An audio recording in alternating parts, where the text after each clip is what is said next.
G'day everyone, welcome back. I'm Todd, this is Toxic Garage Customs, and this is Toxic. So this video, we get back onto Sam's GMC. Haven't done any work on it for a couple of weeks, so we decide to get into the doors. One door in particular, we have to pretty much rebuild it because it's got a fair bit of rust in it. And you'll see in the videos, there'll probably be 2 or 3 videos in the series of this. It's a total rebuild of a door. There's a bit of other preparation work on some other panels as well. So really, if you're interested in finding out how to completely rebuild a rusted panel with using nothing but some sheet metal and some basic tools, then watch this video because you might learn some tips, you might find some tricks, you might just find it interesting. So I hope you enjoy it. I'll see you at the end. Doing a bit more work on Sam's GMC. So this door had some pretty major rust repairs done by us a year and a half, 2 years ago now, and it's been sitting in epoxy for 3 or 4 months. Well, parts of it have. We replaced most of the bottom of the door through rust, and yeah, as I said, it was in epoxy. I've just gone through and done a bit of body filler work on the inside. Sam prepped most of the panel. We're not painting the white at the moment, but we are going to put all of this in high build filler primer, and then we will sand that back one more time and then put some colour on it. We've also done the underside, which is a bit hard to see, but it's all prepped and ready to go, so it's good. The cowl panel here, just going to give it a sand back, and then we will shoot primer on it and colour straight after that. You can see where it's been painted around particular things before, and just to be clear, we're not taking this completely apart, this door. We're leaving the door handle and the lock on because we've got to draw a line somewhere. We can only disassemble so far. I'd like to pull it down to the whole skin, but that's not what this project is. This one, however, pulled it off, so there's a distinct line just here between those, so feather those out. Any of these little scratches and chips, it's amazing once you get sanding, all these little chips, how obvious they are when you run your finger over them. They'll show up later. So I'm going to go through, sand all this down. I don't think I'll bare metal it, I don't think that's necessary. But so just go through and fix all that up. And seems to be a dent or something just there, so we'll have a look at that. Bit of a flaking piece of paint just there I'm seeing, so no doubt that'll come off and be bigger than what it appears now. We'll get that one ready. Yeah, as I suspected. So this is that area that I showed. There was a bubble just here. There was like this metal body filler in here, but this is obviously, I'd say there was an antenna here, and it's been brazed, and this all sits higher. I'm probably just going to body fill it. I'll clean all this out. There was rust underneath that body filler stuff, and that's what it looks like from the inside, so you can see just there. So I'll probably clean that up and prime that. I think this will be okay. At least it's been, metallically joined. But I'll just clean out in here and make sure all that rust's gone. Then I think I'll just smear some body filler over it. This one's all sanded up. So I wire wheeled that, and then I sanded this. Took down some of the scratches and things with some 80 grit. Then I used 240 on my DA, and then I hand sanded the rest of it with 240. So obviously the bare metal needs to be treated, and before I put any body filler on here, I'm going to put epoxy on there. So I don't know, I don't think I'll epoxy the whole thing. I'll probably epoxy this in a couple of small spots. If I epoxy the whole thing, I've just got to sand it back again, and epoxy's harder to sand. This surface is fine for primer, that just needs to be treated, so epoxy in some spots, not on others. And while I'm there with the epoxy, I'll probably hit this and any spots there. Now this door, we haven't touched this door at all, and as you can see, it needs a bit of work. Sorry, I've got the fans on, it's really hot here. So yeah, there's a lot of work here. This is like we had to do to that other door. This door should really be replaced, but we don't have a replacement door. So So I suspect we're going to be rebuilding the entire bottom of this like we did to that. I think I would have learnt the first time. Well, I did learn how to do it. I think I would have learnt not to do it. You can see this is 37 different shades of blue, so we'll make it all one. So I guess what I've got to do, I'll take the door trim off. So I've got a screwdriver, Phillips head to remove the arm rest. I think I need to take that off. And then a handle clip remover. Haven't seen those. Basically you get this, and there's a little plastic thing behind the handle normally called an, I think it's called an echelon. Escalon or something like that. Normally you just get this in there and there's a clip that you can pick up and push it out. A bit hard to do one-handed, but let's see. Okay, using two hands it's a bit easier. Basically I've already removed it, but that little clip just there, that guy, what happens is you use this and you get it like that and push the clip off. So literally just gets it like that and pushes it off the shaft. There's just a little detent in there, and this is a echelon or whatever they're called. So do that to the window winder and the door handle, and then they're off. And you just got to make sure you don't lose those. And as always, bag them and tag them and put them in a safe spot so you don't lose them, and then you won't be angry later. Window, winder and handle. Now, we probably always like to think that we will remember where things go, but as I said, I think Sam and I started that door close to 2 years ago, so yeah, maybe not. So the screws that are in here that hold this on, rather than take them out and lose them, I'm just going to put some tape over there, and the screws will stay with the handle. Handle can go with that. I'll have to make sure I seal that. And often, now I can't remember if these have got clips. We'll probably look at that. Yep, they got clips. They often break. But this end of this tool is good to just carefully pop the clips up, hopefully without breaking them. I've no doubt they're a replaceable item that you can get from somewhere.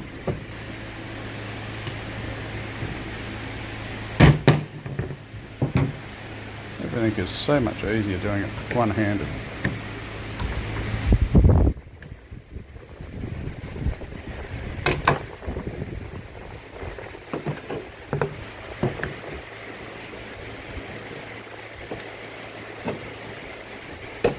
I'll come back here. So as always, that went well. We only broke about half of them. Perfect. So break the top off this. So they just go into here.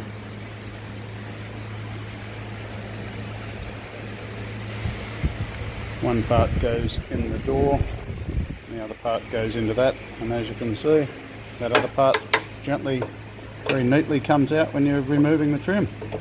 Either that or it snaps in half. That's okay. We've got these guys here, which we'll put with the window winders. I think they're just like an anti-vibration rattle thing or something like that. And I might try and pop these out, but otherwise not. So I think what I'm going to do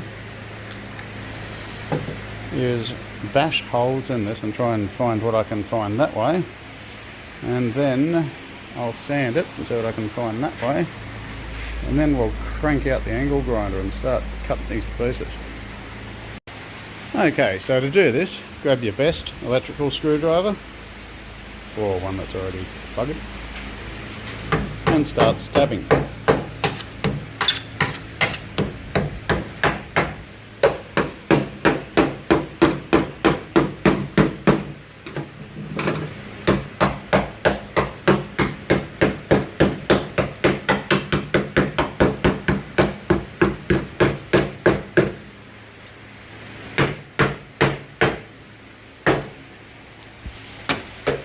Not good, but so far a little better than I thought.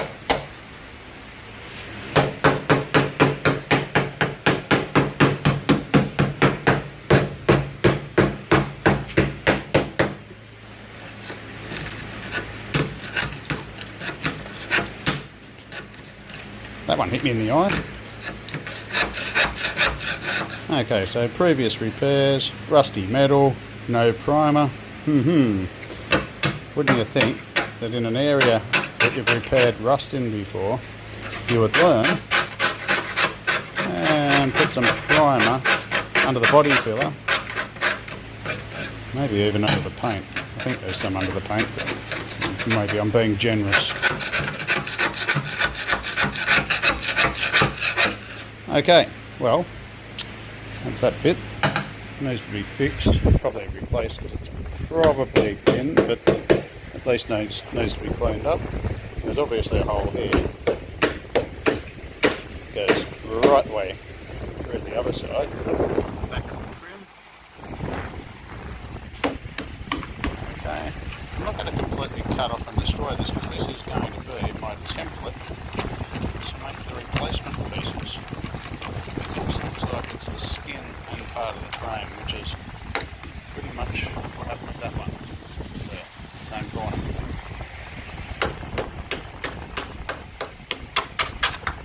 It's interesting looking at this stuff though, isn't it? I'll stop it down.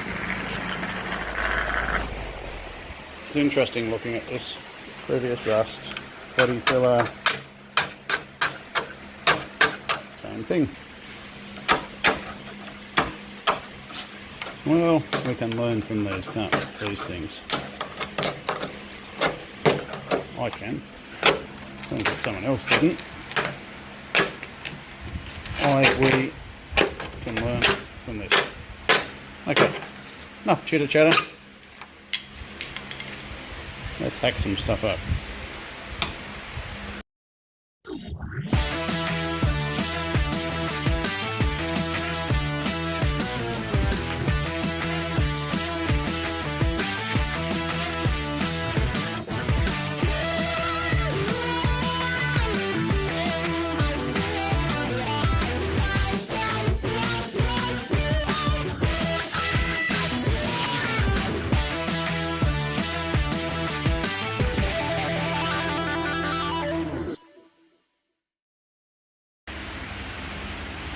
Taken all that body filler off around to the corner here and around here. Why is it I've got this massive garage and always crammed into a corner? Around here and around here. Now starting from this point, this is obvious. Now there's obviously cancer there. So this is the seam of the door skin coming around here. And then obviously got this part. So this here is an extension of this part, so it's rusted, and then I would say the door skin is rusted, but I'm going to hazard a guess that there's a new door skin just gone over the old one, because there seems to be multiple layers of metal there, or at least part of a new door skin. On the other side, what they did, they took it up to this strip just here, I'll show you from the other side, and did a really bad repair halfway through there. So once again, body filler over metal. It's the old debate over bare metal. I'm not a fan, don't do it, I don't do it. People will argue that it's okay. I don't know, you see this and I just can't see how you can say it's okay. That was body filler straight over bare metal. But back to this, you can see this has been repaired. Now it's obviously old school. The plenum cowl had some brazing on it, you can see here. So they've done braze repairs, just old school. So original, this is a patch, goes from here. They seem to cut this with a rat's teeth. That seems to be the way that most of the metal in this car is being cut. They get a rat, hold it by the tail and get it to chew the metal to the shape. And so that's a patch there. I can guarantee you that is lapped over the top of what's there. There is body filler in this joint here. You can see that going down. This was always going to trap more water like it did in the first place, coming down from the outside, running down the window frame, inside, sitting here and just rusting out. It was always going to happen. But they've replaced this and they've come in, by the looks of things, underneath the door seam here. So I'm going to see if I can fold that back so I can cut this out. I'm tempted just to cut it and butt it, but I need to replace this part anyway, so I'm not going to throw the baby out with the bathwater, but I'd say I'm going to remove this because it just makes sense. This is just some, looks like surface rust, pitted, heavily pitted, but I don't think it's a drama. This here, it's got a few holes in it. I might need to replace a section of that.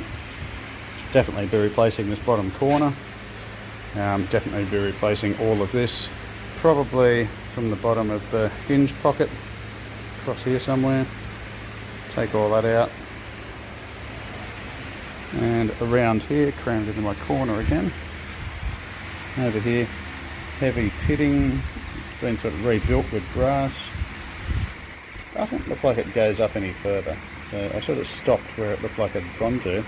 So I have to say, this door here was a lot worse. There was a lot more that needed doing to that on the inside, so that's a good thing, because that door didn't come up too badly after 2 years' work. I'm going to flip this over and do the same as I've just done to the outer skin, or to the skin, and see what that looks like. You can see this, whatever there is on the outside will be worse on the inside. See this spot here, I think that's where I stabbed the screwdriver through, to the point where this screw didn't even, actually no, it is held in. I think it's going through on a funny angle or something. But it's a bit hard to show in the light, but there's actually a distinct change in shape through here. Yeah, I don't know if you can see it all that well. You can see a horrible line through here. It's not a paint run, it's just bodywork. Different colour here that's been retro fixed. So I am expecting to see, like I saw on the other side, something that comes up under this trim that is a repair. Actually, no, I'm actually going to correct myself. I reckon it's here. I don't know where it is. And that's why I'm going to grind everything off. So let's have a look. Nice. So let's put it this way. We're at least going to be fixing up to here. Even if it hasn't been done before, we will be venturing into that area. Nice. Lovely. Beautiful. Okay, I'll put you guys back down again so that I can do this in a more effective way.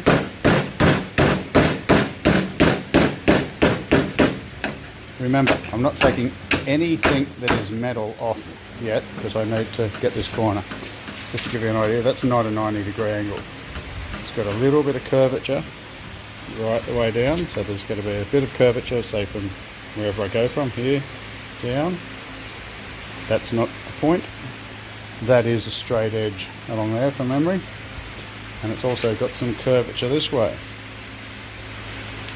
Possibly has curvature that way. So I won't go, like I can't really base it on all the body filler and much, but I can at least get the shape and use some logic. And this one here, once again, that is a straight line. That is not a 90-degree angle. A 90-degree angle is out about there somewhere. And when I do that, you can see the curvature in this. So if I just went and made nice 90-degree corners there, it's not going to work. Let's rip this out. Oh yeah, now we're talking. Look at that. This metal putty stuff seems to be really popular in this car. I've never seen it before. I think it's commonly used in the States. I don't know. You might know of it. I've never seen it before. But this is obviously like really, really in there. They haven't created a flat plane with their metal at all. You can see, so this is where that line was, by the way. You can see this piece here. I'm going to hazard a guess that that's lapped straight over the top of that one, which is not the end of the world, but a butt weld might have been a better option, but yeah, there is place for lap welds. But they haven't got the plane happening very well with their metal, so they've put in quite a bit of body filler. Now I think up to 1/4 of an inch, 6mm, is considered okay as far as the product goes. That's more, it's probably more like 8 or 9mm, so more like 1/3 of an inch. Anyway, I'll keep hammering it out. You may be wondering, why am I taking this out if there's a patch there and there's body filler and all the rest of it? Well, because I don't know what's there and I want to check it to be sure, and I've got to do work on either end is the reason. But if you see this, there's actually some rust in between these welds. But what you can also see is, well, they're not actually welds, it's brays. They're about 1.5 inches apart, so 50mm apart. So it's not actually even fully welded. It's just tacked and then plugged with that metal body filler stuff. Just doesn't float my boat.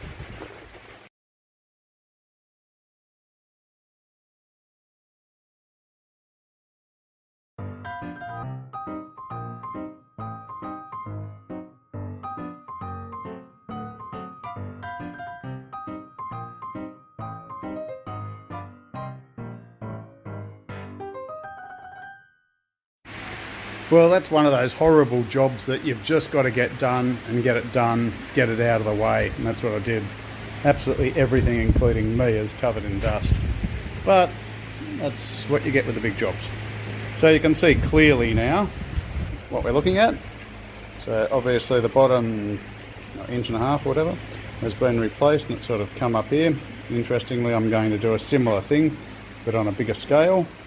So that trim that I took off, this guy here, is going back on. Sam wants to keep the trim, and he's about 9 feet wide.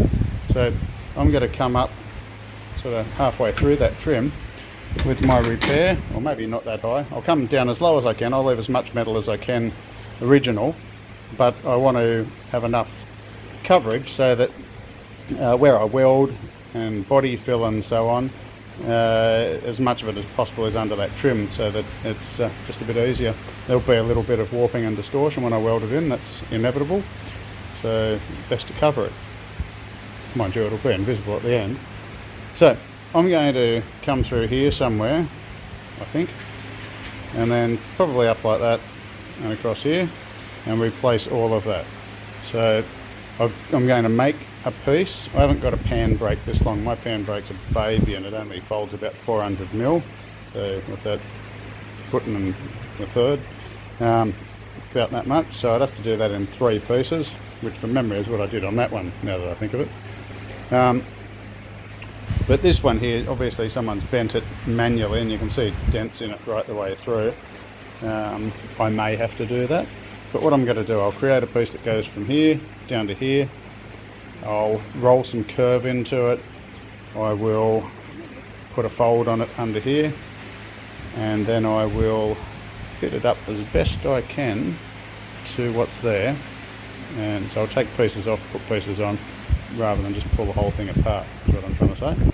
So I'm going to mark out where I'm going to cut it off, and then I will start shaping something up. But I'll just show you this. So I've got this ruler. If I put this along that body line there, you can see there's a bit of curve there, but it's actually pretty good. There's a little bit of a low spot there, or a high spot there, or both. But overall it's pretty good. I can feel a bump just there. And then when you look at this, the natural curve sort of goes from the line down to the bottom of the door, but there's a very unnatural curve going on there. So you can see I can pick up from this point somewhere up to here and get that nice plane happening. The end of the door is probably the closest. There's a big lump here. I think that's out further than it should be rather than in further.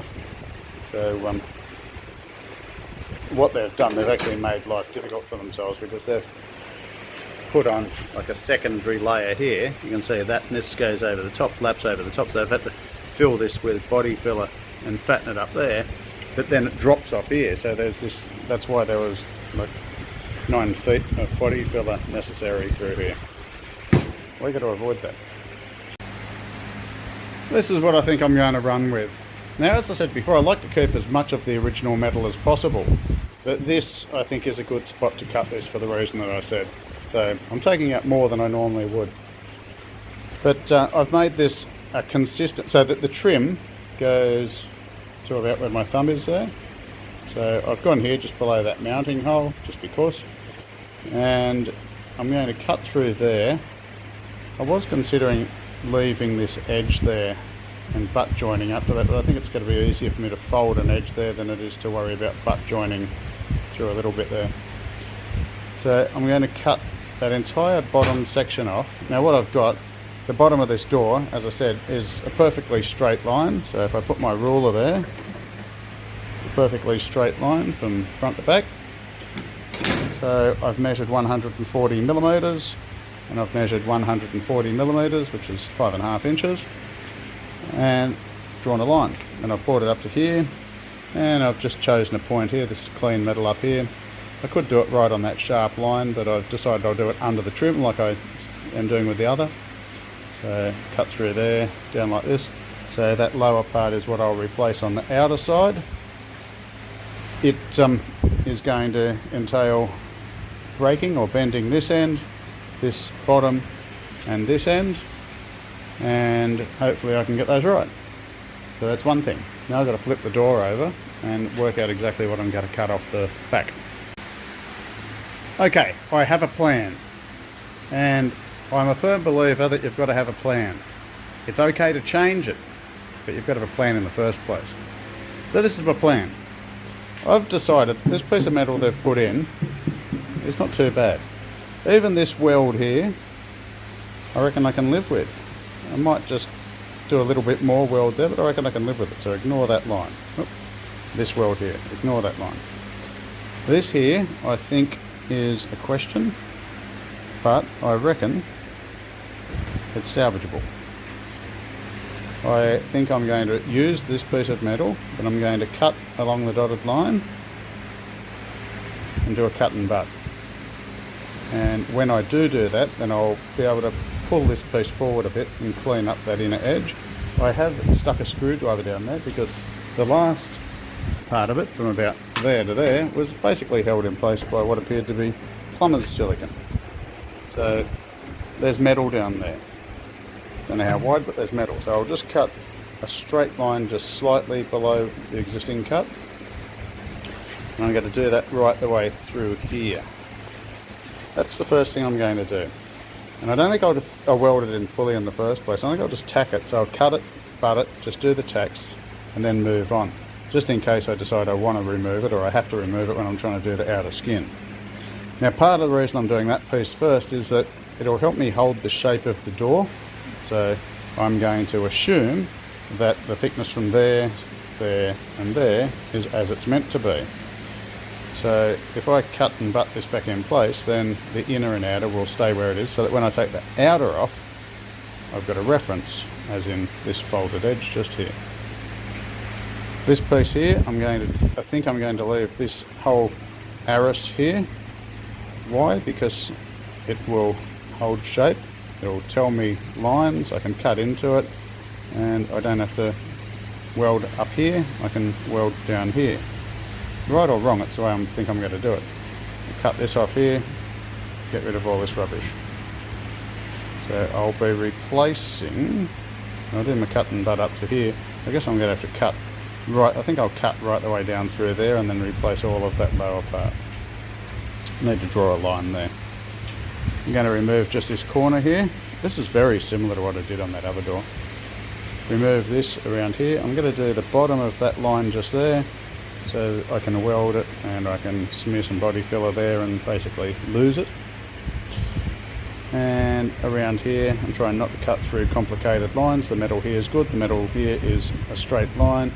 So I'll cut through here, a little bit of hand shaping and so on into there.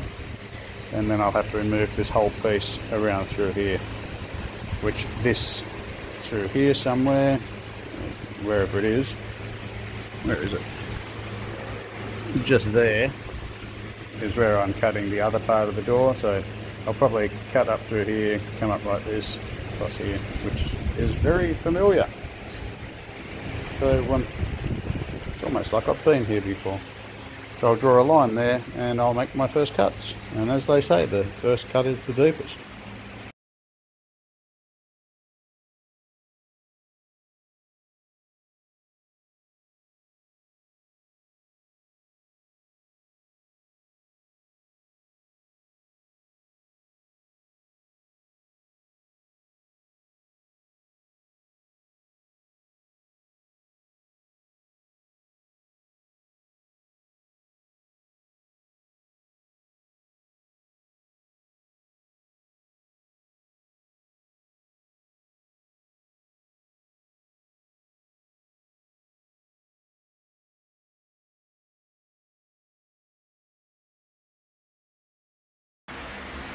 Well, I'm a lot happier with that already.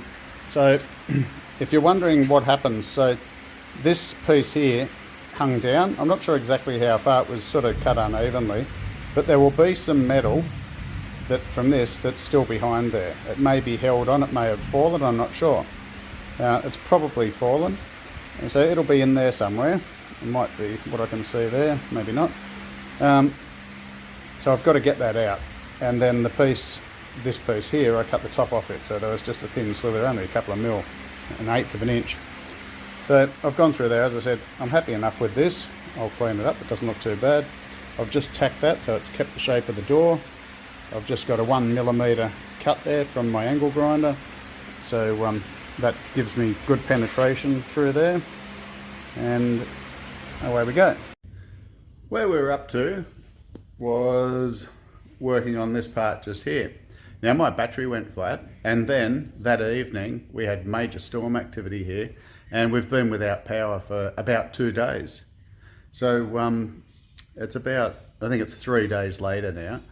So just to move along, I'll point out the important sections to you, but I'm going to go through, I'm going to cut this down through here.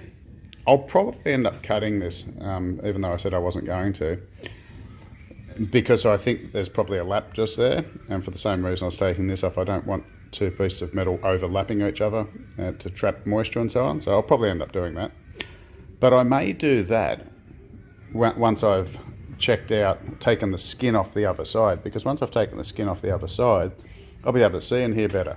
And that's when I can remove those pieces of metal I've cut off, and I'll also sand back, I'll clean it all up, get rid of any surface rust, any rust at all, and I will put some primer on the underside, or on the other side, so that it's all treated on the side that it rusts from, because it doesn't rust from this side, it rusts from the other side typically, because water gets trapped in there. So I'm going to go through, I'm going to cut this section out. I will, I think I'll make a template. I'm going to make a couple of templates. Going to make one the shape of this corner, so that when that time comes I've already got that, and I'll mark it as left or right or whatever this is. And the same here. I'll measure from corner to corner. We know this is a dead straight line, so whatever that measurement is, I'll write that down somewhere. Then I can just position this corner in place, position that corner in place in cardboard, and I know what the shape of the piece of metal needs to be and how long it needs to be. And then I'll bring you back for that as well. So I think I'll go through and I'll cut some of this stuff out, and I will shape up a piece of metal to start putting in there. Now we'll explain it as we're going, but this will be one piece, this will be another piece, and I'll weld them together. This will be another piece again, and I'll weld it on. This flange just here, for the bottom of this, I may make it as part of this, or I may just make it separate and weld it. We will see. But as you can see, I have changed my plan a little bit. I had lines coming down here before. I've decided I'm going to cut it through there. I'm going to cut it through here, right the way around, through like that. And as I said, I'll get that piece in, and then I'll put that piece in. That way this holds the shape. This has got all the shape. I can base it on what is remaining. Weld this in, weld it where I need to, and then come back, cut this one out and put it in. And then we'll worry about the corner.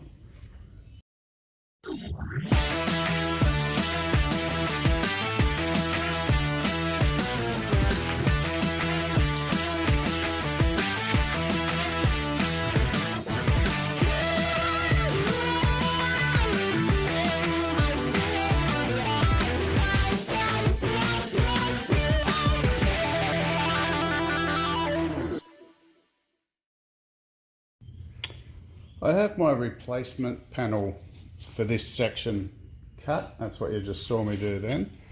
So what I've done, I made a cardboard template and set it there. Made it, and it goes like that. And I've got it going from this point just around here. And then I transferred it onto my metal. My metal had surface rust on it, so I've cleaned it up. While I'd prefer not to have to clean my metal up all the time, the reality is it leaves a nice grit in it, so that a nice texture, nice tooth to it, so that my epoxy will stick to it. So essentially it's a prepared surface for epoxy once I've done that, so it is what it is. If it was new metal, I'd have to sand it up anyway. And I've left an extra, I guess 12, 15 mil on the bottom there, And the reason being is that when my panel comes in, like this, I need to put a fold in it that comes out this way, that comes underneath the door skin for when I get around to doing that, which will be, I'll start doing that shortly. So this I've allowed to be a bit bigger, so it will come down like that. And that hook in the end of it there, that's what happens when it changes direction. It goes around the door here. I thought it would dip down on the bottom, and it possibly will, because cardboard and metal aren't exactly the same in the way that they bend and fold. But when I had my template there, that sort of comes around there. I suspect it'll be a little bit short to the bottom here. So once again, this extra hopefully will cover that. This is a rough in, so it will need to be trimmed up. So the next thing I'm going to do, I'm going to put a flange on it here to bend it out this way. It's more than a 90, so it doesn't just come straight out, it comes out and up a bit. It's got a little bit of a curve there, I reckon enough. Well, actually this isn't the original. I'm just going to bend it over something, like the edge of my bench or something. And then it'll give it just a little bit of a bend there. So we'll do that the simple way. This isn't rocket science, so we don't need to overthink it. But firstly, my mark's on this side, so I just need to transfer it, because I want to bend it down. Fabio's crowing his head off there. So I need to bend it down that way. So the easiest way for me to do that is to put this here, clamp something across the back of it, and then bang it down. But I need to know where the marks are. So you can do this a number of ways. You can simply just eyeball it and transfer the mark from one side to the other, like that. If you need it to be more accurate, there's a couple of different ways I've seen people do, and I use all of them at some point in time.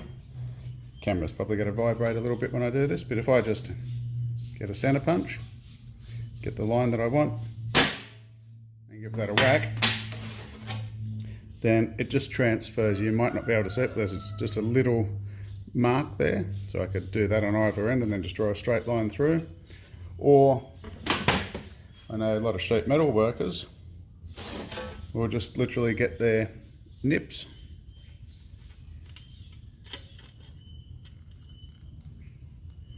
and just put a tiny little cut in it, and that transfers it through to the other side. Doesn't matter which way you do. All you want to do is transfer that mark to the other side. You'll find that when you're shaping stuff up, you'll need to do that pretty often. So I'm going to position this on the side of the bench like this. Got a nice straight edge in the middle here. And I'm just going to get a piece of steel that I use quite often. It's not actually angle iron, it's just something someone welded together, which is pretty solid. I'm going to put that there, and then I'm going to clamp it down to the table. So I've got that clamped in place. I got my clamps in towards the center as much as I can without being in the way, so that it clamps it down evenly. I did notice this table's got a little bit of a dip in the middle of it. If it was super important, I'd move it around to a different area, but this should be fine. So all I'm going to do now is just work from one end to the other and just tap it down. So I'll put you on a faster motion.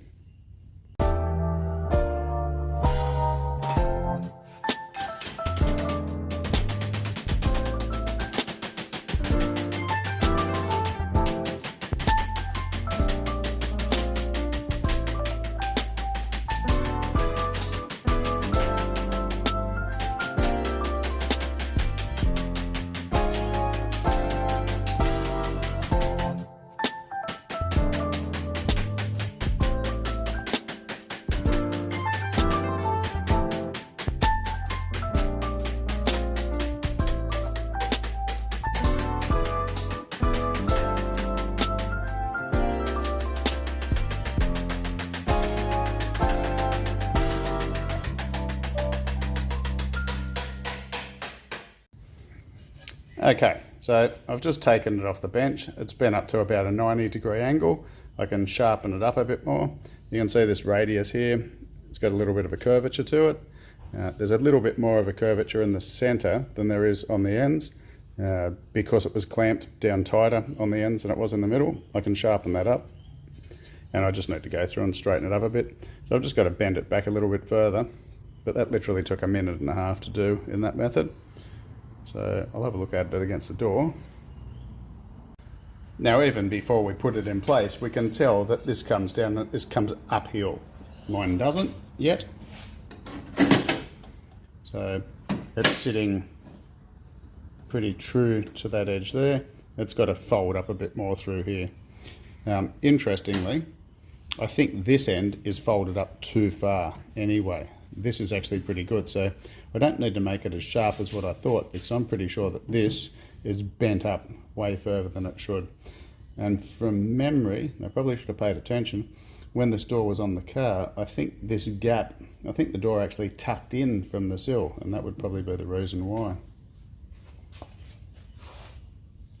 Now, using a little bit of logic, I've got a door here that I can look at, haven't I, as far as that angle goes. And if you look, it is not bent up on that bottom lip anywhere near as much as that is. So let's see what my panel looks like there. Well, I reckon that doesn't look too bad. And if anything, I need to bend it back down a little bit. That doesn't look too bad at all. Okay, so I have just bent this up a little bit more. But now, as I just showed you, I might need to bend it down a bit. That's okay. So it's looking pretty good. I've got to put some curvature into it here, and I'm going to have to stretch this, because what I want, or what I would like, is to have this flange come around here so that I've got something to weld this onto. I can weld straight into the corner, but it'd be good to have a bit of a flat section there to weld this future piece onto. So I'm going to put this under my stretcher and stretch this out. So in other words, stretch this corner longer. If I didn't have a stretcher, I could just put a bunch of pie cuts in it, so even just a bunch of cuts, and just bend it around. In fact, for your sake, I'm going to do it that way, because you might not have a stretcher.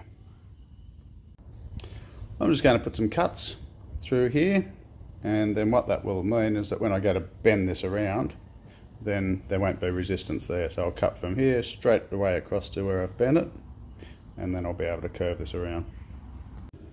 Now again, it's not rocket science. I don't put any particular amount of thought into this. This is where I wanted the curve to start happening, so that was where my first cut was. And then I've just put these about 10 or 12, 15 mil apart, and that'll just give me some relief to be able to bend it. Now, I'll have a look.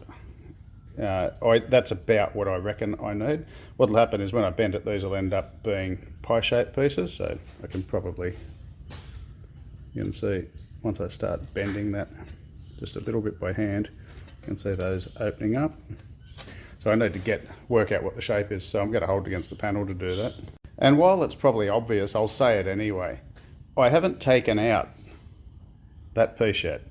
I'm making this before I pull it apart so that I know what it's supposed to look like. If I go cutting that out, that existing piece, cut all that out and leave a hole there, then okay, I can work to the hole, but as it is at the moment, I can actually shape this around on that metal, and also the door's not collapsing and falling apart because it's lost its strength.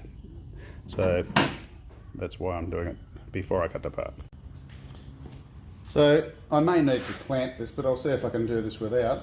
But I'll put this first line pretty much there where it comes along flat and then it curves around. So I'll put this back to my reference marks, just there.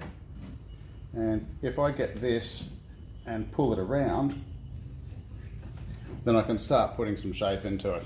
The further I get to the end, the harder it is. In fact, it's easier to do this if you leave your metal longer so that you've got more leverage, and in hindsight, probably would have been a good idea for me to leave it a bit longer for that reason, but I'll get it there.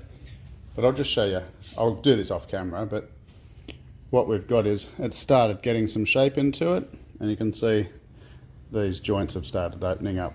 I've still got to bring it around a bit further, but as I said, I'll do that off camera because the principle is the principle, but that's what I'm about to do.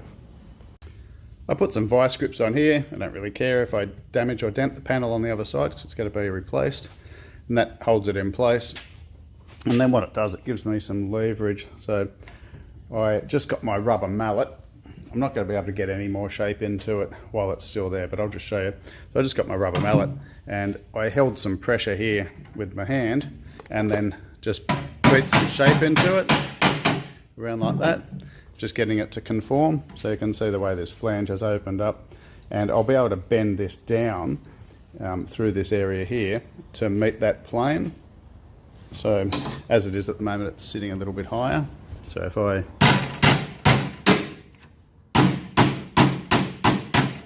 can just shape that down a bit, and same with this one,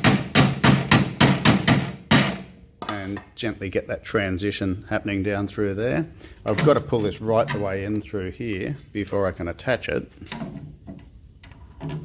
So that'll have to be right in like that. But what you can see is that on this side it looks pretty good.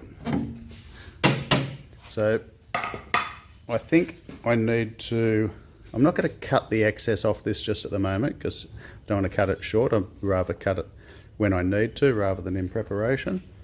But I think what I need to do now is actually start removing just this part of the bottom of the outer skin so that I can get this, so remove anything that's in the way so I can get this down, so I can get this line where it needs to be, trim it and start tacking it in place. It's a patchwork. So to remove this outer skin, what I'm going to do is just get my angle grinder and grind off this edge just here, and then it'll separate. So once I've ground that off, then I can cut this piece out. I'll still leave the outer skin there because again it'll be a reference for me. So let's get that done. So I literally just ground the face off of this part along here. So you can see this is the outer skin, the middle piece, there's three pieces there. The middle piece is the flange that I've just bent on mine, and then the top piece is where the skin returns around, just here. So I've just ground that off, and you can see it's separating through here. You can see all sorts of rust in there as well. So I'll cut this section here out, but before I do that I'm going to make my templates because I just realised I haven't made those corner templates yet or taken that measurement. I've made these templates, so I just held the cardboard on the underside and then just traced around it with a permanent marker. So I've got the shape there. As I said, it's not a 90-degree angle on the corner, so where my thumb is down here, so you could make the mistake of thinking that it is. So that goes on there. This length here is nothing in particular, it's just how big the cardboard was, but the point at the top I've lined it up with where I intend to cut, which is just here. So that means when I do that cut, then I know that this template is the same size as the cut that I intend to do. So that one, and then I've got 990 from end to end, and I'll explain that as well. I've got the same measurement here. Then, and I've also put here, this is the hinge pocket. So the hinges are up here, so I know which side, and it's the inside of the door. Because once I take these away, they could get mixed up. So that one goes there, same thing. I've got it cut to the same length that I'm going to be cutting the door to, that line there, 990. Now, to find that 990 measurement, I could just measure from corner to corner, but that could be a little bit misleading because when I put a ruler here, you can see that there is a little gap there. So, well, the round corner here, so I've just gone through there, so those extra millimeters just to get it dead accurate. So same here. So I've measured to the ruler, not to the end of the door. So that 990 measurement is from this plane to this plane. So I've got all my reference marks because, as I've said previously, it's a nice straight line through there. I'm ready to start cutting. Got that piece all cut out. Through here I cut accurately where I wanted it to be. Up here I've just come slightly below the roll of the curve so I can trim it in because my piece of metal is longer. And through here, just on this lip, I'll do this piece later. And I followed the line down through here where I want it to be. Doesn't matter if I've overcut, I can weld that. Through here I've just hacked it out. Didn't care if I cut through the back of the door or the face of the door, just cut it out. So that way I could remove that piece. And what you'll see is that because I put this in the first place earlier, then it has stopped the door from sagging. What I can also feel is that's the offcut of what I did before. I said I would get it out later, so you can see that's the bottom of what I cut off of the original door section. So that's out, but the whole thing. So that goes up to this point here, so there may be another little bit there, but I can get that out once I remove the skin from the front. And what you can see here is this is the original door skin. This is the patch that's been put on afterwards. So this is always going to catch more stuff and rust, and that's why I'm cutting it right the way back to here somewhere to sort that out. Something I didn't point out earlier was that I also, before I started cutting anything, I wound the window up and I put that leather over it. It's just an apron, so that when I'm cutting and welding in here I don't burn the glass. So you can see there's all sorts of debris and stuff in there, but that's okay. Now this thing here wasn't attached before. This is a brace that goes up for the hinge pocket, so it comes down. It's a secondary quite thick piece of steel that goes in, and that's what the hinges bolt into. So I'm going to clean that up, and when I put the base on, then I will drill some holes in it. So when I put this piece in, I'll drill some holes just there, and I'll plug weld it onto there so that this is braced at the bottom as it's meant to be. So as you can see, not taking too much care removing a lot of the stuff, but I am taking a fair bit of care with some of the cuts that I'm doing. So this here, when I put this on, when I set that in place, then I can get this to line up nicely. Then I can go through here and do a cut and butt like I did there, and follow along so that I can join the two pieces together. I'll have to do that one quite accurately. And I'm not going to weld anything here at the moment because my new skin will come in and around there. And I think I can go through and start attaching this part through here. And I'll need to clean this up a bit so that I don't make it hard to get to it to cut it later. I didn't cut super accurately to where I needed it there. I've got some excess metal on the end of this, and I've still got to shape it, so once I can get it welded in up there, I can actually start bashing it around with a hammer, welding it to where it needs to be in spots like this, and join it back up through there. Then I worry about this part. I've said it before, I'm a big fan of creeping up on these things rather than running up on them. So little by little I'm taking pieces away. So I've got this panel sitting there. I have found that I need to lift that skin up a bit. When I run my straight edge along it, it drops down a bit, and that's just after I've cut it. So I just need to lift that up a bit like that. It closes this up, which is nice. So I'll leave a 1mm gap there when I weld it, which is how I had planned it in the first place. So that'll be like that. So I've been just playing around cutting little bits off this and getting a bit of shape into it. I've cleaned this up. This is the main surface, it's the bottom of the door. I've cleaned this up as well, but I will put some rust converter on this, and it primes as well, so I'll leave that, and I'll put some weld through primer on this. This is the part that will potentially sit in water, the rest of it won't. And if I didn't point it out before, you can see rust forming between these layers from this new piece to this old piece. So little by little I've taken off stuff that is in the way, and the good part about this is I've left the skin on here, so I don't care how many times I cut through it because it's coming off. So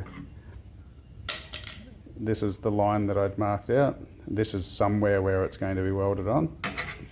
When I go to put this on, so I'm going to prime the underside of this. I'll probably use weld through primer, copper primer, same with this, and I'll come through and I'll clean and dress any of this stuff up once the skin's off. So that'll come through there. I'm going to start welding this here. I'm going to ensure that that's lifted up and it's in the right plane. Then I'm going to just tack it in a couple of spots along here with the intention of cutting it back off again, cutting those tacks, because I just want to use as much of the rolled curve of this as I can and just join onto it this bit later. And then this part here, once this is welded on through here and here and it's got some strength back into it, I'll probably just clamp that there with some vice grips, and then I'm going to start cutting this to that shape while it's welded in place. So I can just come through, cut, cut, cut. So I've tried to remove as much stuff out of here that's in my way as possible so I can get this sitting into where it needs to be. It will be sitting out further than it should be at the moment on top of this. So once I have got it welded to a certain point, then I can start bashing it into shape. Happy with the way that's coming up. Get some primer onto some stuff. This is the rust converter I'm using. Basically it turns rust black, and non-rusty parts it sort of turns a grey sort of a colour. So I've just done that part there. It's not super important. This part here I'm going to paint with the rust-proof, the weld-through primer that just fell on the ground here. So it's just a copper-based primer. There's all different sorts of brands. So I'll just put a light misting on there, and what it does, it allows you to still weld through there, but it gives it protection. And I'm going to do the inside of the panel that I've been making as well, for the same reason that I just said. I could just use normal primer on this, but I've got the weld through primer, so I could just use like red oxide or something, or any sort of primer, but I'll use the weld through. You only really need to use the weld through where you're about to weld onto it, so not really necessary on the whole surface, but I'll do it anyway. Davina's there with the blower in the background. So yeah, just a light misting on there and the same on there. That's all I will put on there, and I'll let that dry for a little while, and then I will start tacking this on. You got to be careful. Paint, if it's not dried completely, can actually sort of catch fire while you're welding. I've never had it happen, but I have heard of some people where they've said they've painted inside things and it wasn't dry enough, and it's actually had a mini explosion. So just be cautious of that. While I'm waiting for that primer to dry, I think I might actually just start cutting out a piece for this, and maybe a piece for that. I can actually cut that out and start welding that in.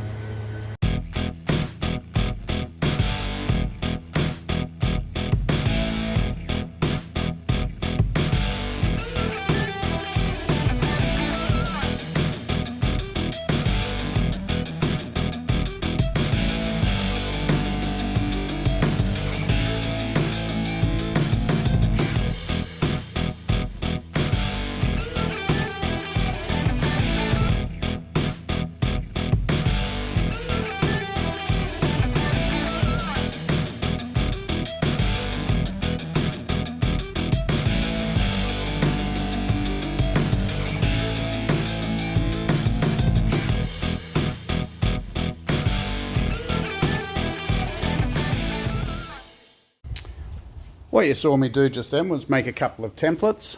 So just made a template for here, and then I took it away and transferred it onto some metal, and then I cut it out. And what I've done, I've intentionally left all this excess metal here. So that guy, I'm not going to cut it right out to these marks. That just is a reference for me to lay it back in. So that guy will get welded in there, and I'll cut it through here and wherever it was over here. But I've left all this extra metal here so that I have got something to hold on to, and so that I can shape it when I need to. Rather than try and make it too tight, I'll cut off what I don't need. This one here, I just had previously marked out what I'm going to do there. Just folded a piece of metal, put it there, and I'm going to lay it there and basically do a cut and butt, I think. I'll cut, weld, cut, weld till the other piece falls out. So there's excess metal there. And while all that was happening, my primer and everything was drying out. So now, oh you idiot. Now I'll prime the correct side of this.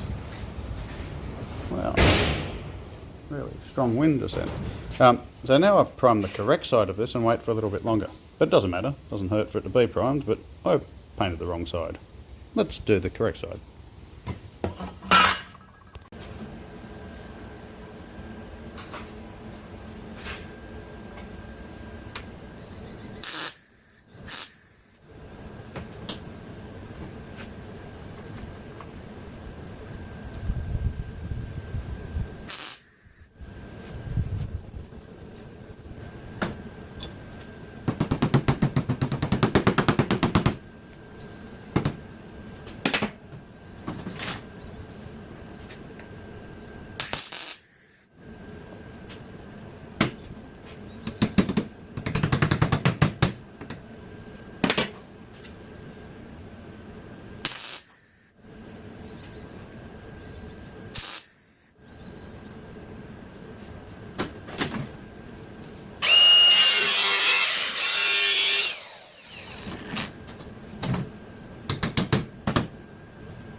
I could go through and grind that a little bit more if I wanted to, but I'm not going to worry about it now. I've still got to do this. And just to show you this area that I haven't welded yet, so that gap there, it's a little bit wider than I'd want. This is probably pretty good. It's about 1 millimetre, so what's that, 1/25th, I think it is, 1/24th, whatever.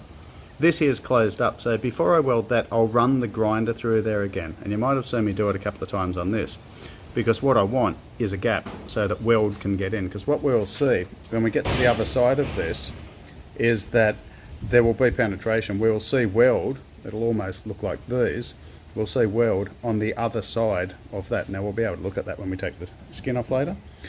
So there's that. Now there's a couple of pinholes here, so I'll chuck a spot of weld there and a spot of weld there. I'm going to burn through there, I can tell. That's thin.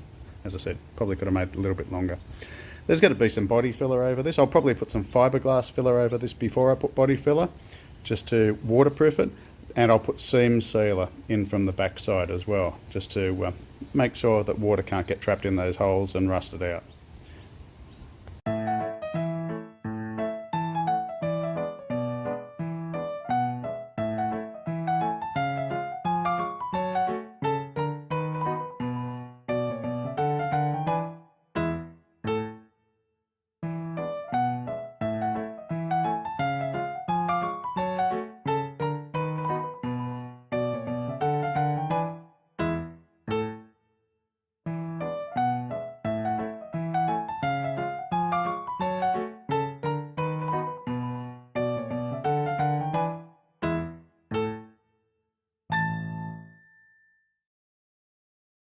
Started getting that welded in. Now what I've found, as I said, there is some thin metal up here, so here, and I think this metal here, I'm using 18 gauge, which is 1.15 millimeters thick. I think this is thinner. I didn't check the gauge, but I think that's a bit thinner. It blows through easily, and then some of the areas of the existing metal are thin, so I'm blowing through. And so in hindsight, maybe I should have taken more metal out, but I'm going to work with what I've got unless I can't. But it's going okay. So I've been cutting, tacking, and so on. I spent a bit of time getting the lines right, so putting a straight edge on there, trying to get it all so it wasn't sort of tipped down or up or whatever. Haven't done anything with this end yet, trying to pull it in, but it'll get there. I just put a tack there just to stop it from dropping as I was welding it. This is those holes that I drilled for the plug welds to go onto that frame, so at some point I'll push that in and weld that in place. Then that'll tie that internal frame back in. But what I'm doing here, when I have burnt something out, when you burn something out, it's tempting to try and weld and fill it in, and what you do, you end up chasing holes. The hole just gets bigger and bigger. So what I like to do is put some weld there, and that's thicker steel than what's there, then aim towards that and weld on top of that, and sort of let as it's coming across, there's a little bit less heat as it's encroaching on the other metal. So it welds onto that and just sort of grabs this, welds onto that, grabs onto this, and pulls it across.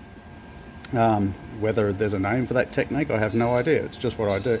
But what I find is important when I'm doing that is when I do the first weld is to wait for a second and let the glow go down. So much for the afterglow.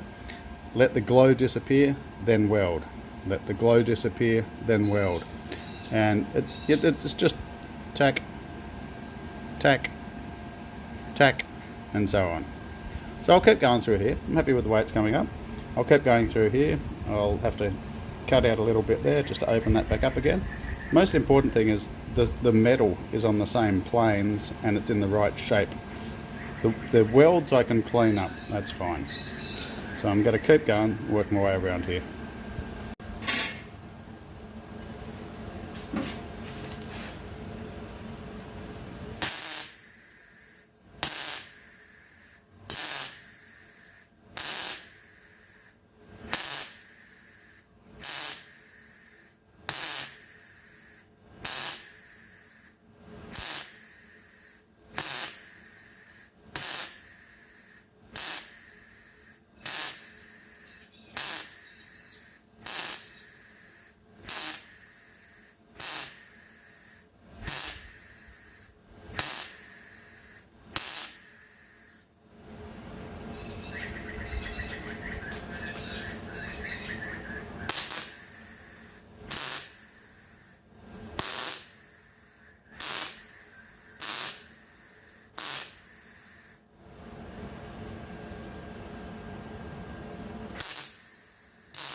stage that I'm at the moment is I've cut this off here. Now I can get my piece, wherever it is, this guy, put him in place wherever he's meant to go, just there, and start welding around here. And now that I've got this here, I can transfer a mark on the underside as well and use that as a reference to work to. But I can, so I'll cut this down to the size that I need, start putting it in there, you'll see.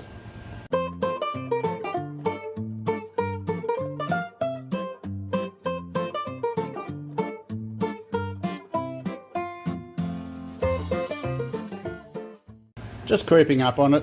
So I marked this just using my template, laid it over there to get the rough shape. It is rough because it's not correct just here. And then I've just gone through and trimmed it. So I'm going to weld one end, probably that end, and along here, so probably that end, and then along here. And the metal will probably change shape a bit, so I'll have to run the angle grinder through it in a couple of times. So I'll start from this end. The reason being, if I start here and it goes along there, if this gap starts closing up, it's easier to get the angle grinder in there on a straight line than it is here. And that'll probably close up as well. And then once I've got that, then I can just gradually cut away at it through here. So I'll correctly mark this here around and just trim away. And what I'll do, I'll have it so that this one comes slightly short of the part coming up here, so there is a gap right on the corner, and then I can fill that with weld.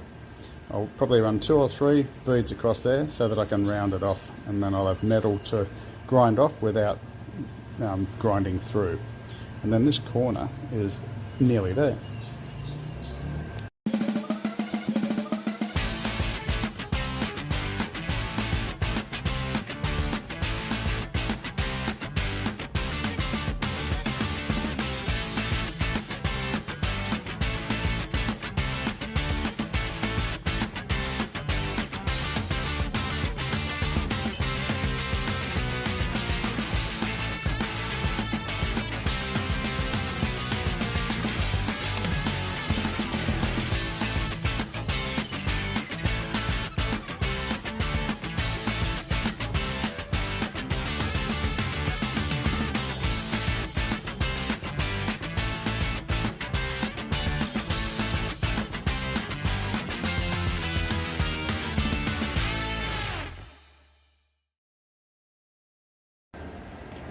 We are making good progress. So my battery went flat, and you missed a little bit of this, but nothing major. So I think the last thing you saw me doing was welding these plug welds up. So I've ground those off. I've ground this corner off, and I've just not finished this part here so I can show you what I was talking about. But you can see this has all come up quite well. The shape's all through here. I've blended the shape, lots of weld in there, grind. There'll be a little bit of body filler. Couple of spots where I've missed, I've gone through again. And off camera, while my battery was charging, I've just ground a few bits here. I've welded along here, right the way along, and I decided to do a cut here. Now this corner here, might be obvious, fought me the whole way. It just kept blowing out and blowing out. So this corner from there to there, through there, has got about 27 kilometres of welding wire in it. So plenty to grind off. So it's all through here. So once I take the skin off the inside, there'll be a piece of metal there that I had to cut through. So you remember that was, I was going to leave that, decided not to. I just did this as one continuous weld through here, and there was a nice bead of consistent heat transfer through there. So again, I'm not really worried about distortion, but it was good. So here, I'll try to get it so that you can see. Let's see if I can zoom right in. Okay, so that's cockatoos, in case you're wondering what that noise is. Black cockatoos. Okay, so just here, there's 2 pieces of metal coming from opposite directions, and I've intentionally left the one coming this way short and the one coming from the bottom short, so that I can put in a heap of weld along there to grind it off to that curve that you see there, that nice rounded arris. So that's intentional. So I don't want it sharp. And then when I'm grinding it off, so along, let's zoom out, I'll grind one face true to that plane and then one face true to that plane. I'm not trying to shape the corner in the first place. So you can see how I've done the shaping. Came up from here, came up from there, then I cleaned it off. Left this to show you. I have ground up here and across there, but I haven't rounded off through here yet. So you can see there's still some metal. That's actually quite sharp through there. So I can now just gently roll through and do that. But I'll do that once I do this. So we are going well. Very happy with the way it's come out. Glad I did that. This part was easy. That part was a pain in the neck. So once we've done this part, then I'll need to put a flange on the bottom of this, just there. So just like that, I'll just weld it on separately. Just something, however wide it's got to be. I'll just put a flange on there, and then we're pretty much done on this side, and then we can do the other side. Still got to do this spot later as well, but in comparison, fingers crossed, it should be much easier. This is where I'm at. So, looking good, all looking good. Now I've done a fair bit of prep for the next stage. I ground the edge off here, and then I went through and cut off this lip that would be along here. So I took that off, cleaned this up, ground the braze down. So I've got to weld that up. You can see my panel's a little bit narrower than this one here, but that's okay. I'll just make the return on the door skin a bit longer. Then up here, this is, so I cut this piece out. This is the original door skin. This is the patch. So all of this will be coming off. This here's got holes in it. So I'm going to do like I did on the top of the other end. I'm just going to cut around here, and I'm going to replace this flange out to here. So this whole piece, renew from there out here. And I've got to build something here. Now, it probably needs to come out something like this. I'll look at the other door. Which side am I on? Hinge pocket side. Yeah, so I made this, but it all just sort of comes out through there. So I'll extend this out. So I'll make a piece that comes out like this, out there. I'll make it too big, cut it down to shape. So it'll just end up with a lip like that, that the new door can fold around. And at that time, that's when my templates are going to come in handy, so that I'll know the size. This is the wrong side, but you get the idea. So the next thing I need to do, so you can see the new and old door skins there. Next thing that I need to do, I think, is flip this over. Well, I could rebuild all this, but next thing I am going to do is flip this over and cut this panel off so we can look inside. Then I'm going to call it a day. So, the end of video 1, and we're getting closer. I'm really happy to have that corner all knitted away and done, and to get ready to move on to flipping the door over and taking the skin off to start moving along to the next stage. We're getting closer to getting some doors on Clive the GMC. Sam will be excited. So, until next time, pick up a grinder, cut something, but stay safe doing it. I'll catch you then.